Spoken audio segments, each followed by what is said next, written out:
What is going on, everybody? Welcome back to Straight Off the Hook. I'm Mikey Slayball, and today we're just gonna have a quick one and kind of let you guys know what's going inside my brain right now. As you can see from the title of this video, we're making changes. If anybody's been following along with the past month or so, you would understand that I'm having a kind of a rough month. Really struggled in cold water and struggled even more in Grove City. And after Grove City, I was actually so lost that I took a week off from bowling, not because I was fried out, not because I was angry, but because I needed a week to figure out what in the world is going on. Why is everything so bad? And not bad as in the sense like me throwing it bad, but why is my scoring ability so bad? I had no feel. I had no sense of what was going on in the lane. I couldn't get the ball to see the lane the same way twice. So I took the week and I went through all of my old archive videos and I went back to when I thought my release was the absolute best. It would have been the end of 2021. And I watched my videos then compared to now. And I realized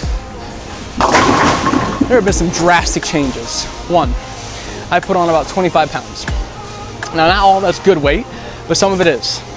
I've gotten broader. My arms are not as lengthy as they once were, which is a good thing, right? As long as we use it. Well, what's happened in these past 2 years since then, or 3 years, is I have naturally started to shorten everything to the point now where I have this bow in my elbow. That bow in my elbow has caused some serious problems that I didn't really realize until this past month. That bow in my elbow has cut my flat spot down at the bottom of my swing a lot, to the point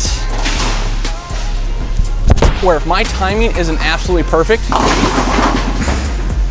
I'm either gonna miss the ball off my hand, as in I'm not gonna catch it, or my launch angles are gonna be going this way. And that's exactly what I've seen the past month and a half. Now, I will say, I need to use my actual ball to pick this up. I will say that it's not impossible to score with it. Case in point, the World Series of Bowling. Making the top 16 at the World Championships, making a run at the Cheetah Show, and obviously winning title number 5 in the ring. So I was able to score with the bend in my elbow, but if you watch those videos, it wasn't that big of a bend in my elbow, but it was still there. But we all know that we can win with our A game, right? But can we win with our B game? Because more times than not, we are gonna have our B game over our A game. And we gotta make sure our B game is capable of competing at the highest level. So, after going through all these videos and seeing the drastic difference physically, I realized that I have got to get my swing back to that length again, because that's when my release was the best, that's when my carry percentage was the highest, that's when my strike percentage was the highest, that's when my accuracy was the best, because my launch angles were absolutely pure. And it was also when I had the most workability in the bowling ball, because my flat spot was so big at the bottom, it gave me so much time to do whatever I wanted to do with the bowling ball. So now, as we get into the last 3 or 4 tournaments here for the PBA regional season in the Central, the only goal I have is to make my swing as long as I can possibly make it. And I know some people are gonna wonder, Michael, did you start to bend your elbow because of pain or squeezing? No, I don't actually know where the bend in my elbow came from. It came out of nowhere. And I think that's what's so frustrating, is I don't know where it came from. It just started up like last winter. So I am now gonna be relentlessly focusing on getting my swing back to long, lengthy, fluid, getting that flat spot as big as I can make it, and also getting my release to a point again where I can manipulate it efficiently and consistently. Now, I know that this is just a lot of babble and there's really not much more you guys can do with it than just hear me talk, but if you guys watch all the best bowlers in the world that are one-handed, they have tremendous length and a tremendous flat spot, because it allows them to do so much with the ball at the bottom.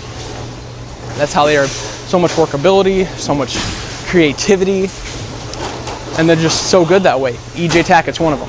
Tremendous flat spot, love it. And if we can create a high scoring environment physically, even when we don't feel like we're throwing it the best, that is when we start competing for titles with our B game. So that's what we're here to do. Now, all this could be said, and I could go out and finish dead last in my next event, but I do know this. Confidence is the key to success.